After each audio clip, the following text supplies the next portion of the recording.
Captain John Smith would have come through what today is Roslyn in 1608, but there's no archaeology showing real settlements in Roslyn before the early 19th century.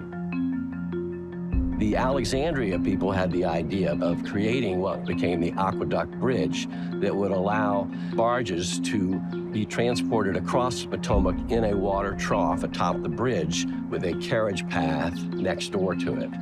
And it was started in the early 1830s and it was completed in around 1843.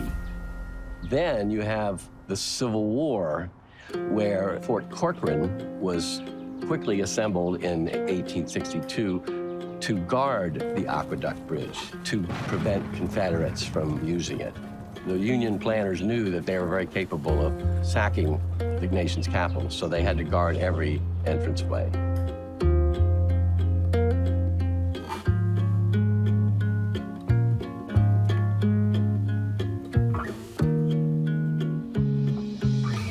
Fort Corcoran was one of many forts that were built here in the Arlington area, but it was here at Arlington House that was an important communication center between these different fort sites. This was originally established by a man named George Washington Parke Custis back in 1802. He moved here with his wife, and their daughter, Mary Anna Randolph Custis, is going to actually marry in 1832 in the house young Lieutenant Robert E. Lee.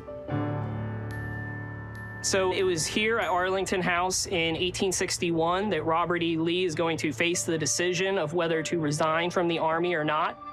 He signs his letter on April 20th, 1861, leaving the United States Army. A couple days later, he's going to leave Arlington House, never to return. The following month, Union soldiers are going to cross the Potomac, come up here. They're going to occupy the house and grounds. The house becomes a headquarters to the Union generals. And then later, in an act of spite and revenge to the Lee family, they're going to start burying dead Union soldiers here at the house.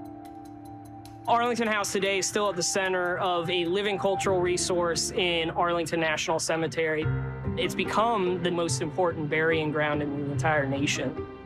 It's a cemetery for those who have given their lives for the country and those who have served this country with distinction.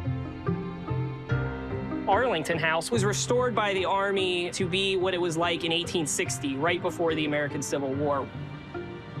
On the north side of Arlington House is the kitchen garden. This is set up to be what a kitchen garden was like right at this spot back in the 1860s.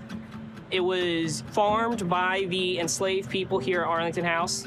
They would grow food for the Lee family, and they would grow food to bring down to Washington, D.C. to sell.